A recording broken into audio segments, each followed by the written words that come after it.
Kovrig's wife and former MPs call for Meng the Merciless' release. However, Prime Minister Trudeau rejects that plea in time to officially label the Chinese Communist Party as a terrorist organization. This is the Great White North Report.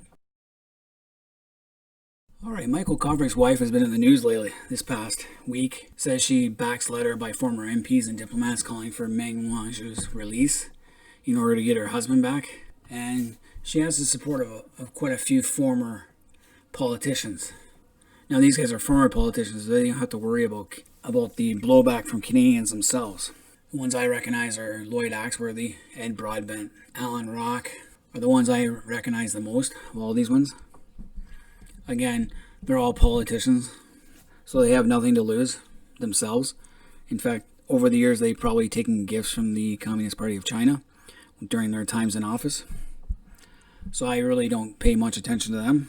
If they want to sell out Canada, they can. So there's 19 former parliamentarians and diplomats calling on Federal Justice Minister to free the Huawei exec Meng the Merciless Wanzhou.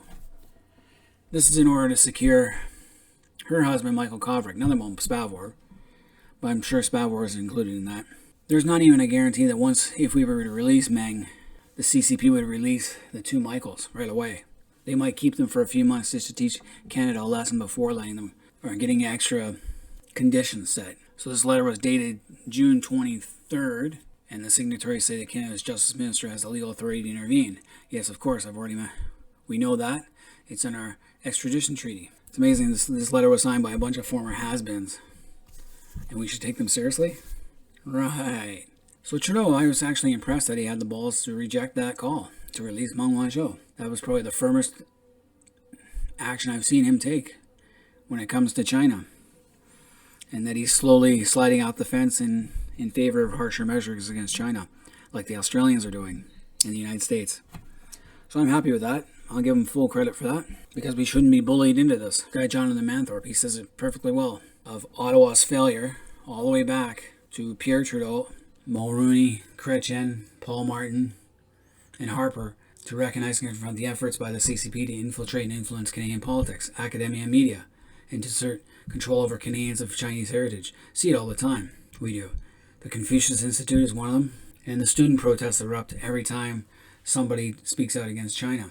Now, China wants the advantage to acquire useful technology and intellectual property to influence Canada's international diplomacy and able to monitor and intimidate Chinese Canadians. This is all correct. This is what they've been doing.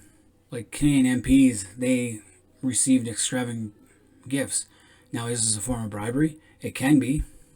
John McCollum got $73,000 in gifts from China as an MP. I'd like to know how much the others got.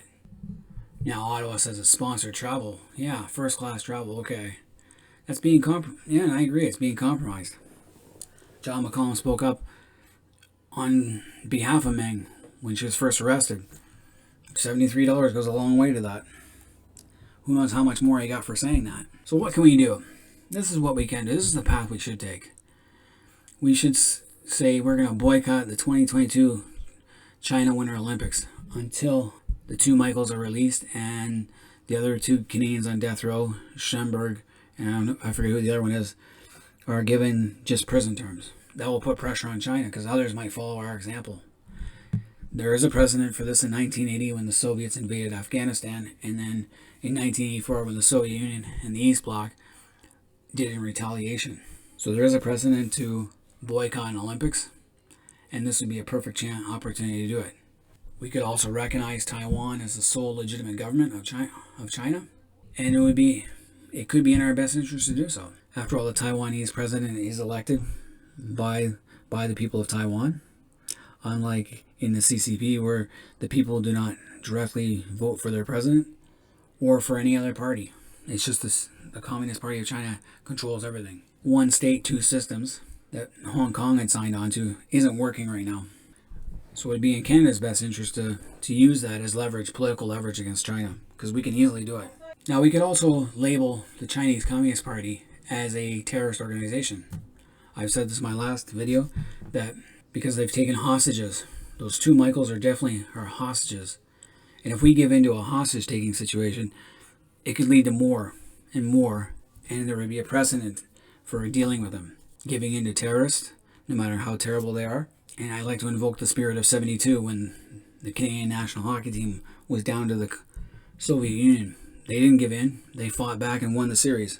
This is what Canada should be doing. We're behind in the game. It's time to catch up. This is what happens. Like, Iran is labeled as a terrorist or terrorist government. If we do that, and Iran's properties in Canada are sold and proceeds handed to terror victims. Now, we could do something like that with China. We could easily seize real estate that's worth billions that used to belong to Anbang, but now China, the Chinese Communist Party, controls it. We could seize that ourselves, and we could easily use that money to help pay for all the CCP virus outbreak stuff that's been going on. This one's from Breitbart. Waive China's sovereign immunity in the United States and seize its assets. That's what we should be doing.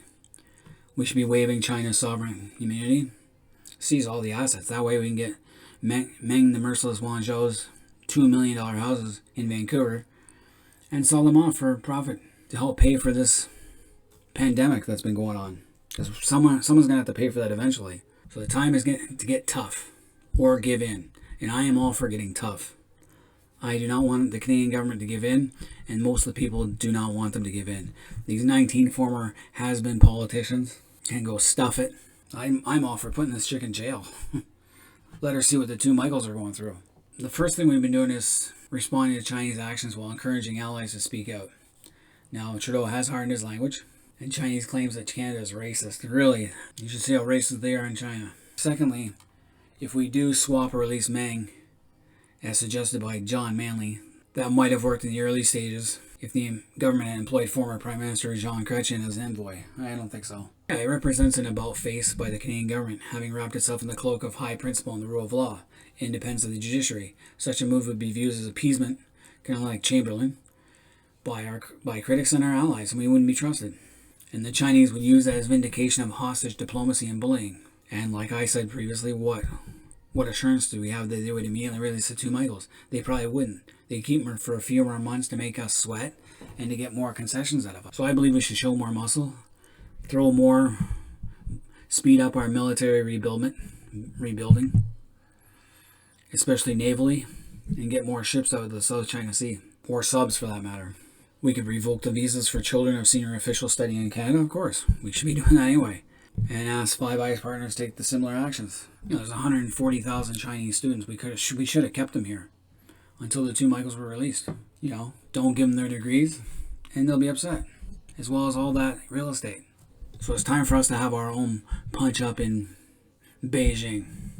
Time for us to get tough, and when we're being bullied, we stand up and fight back. Anyway, any Canadians out there, let me know what you guys think. Until next time, this has been the Great White North Report.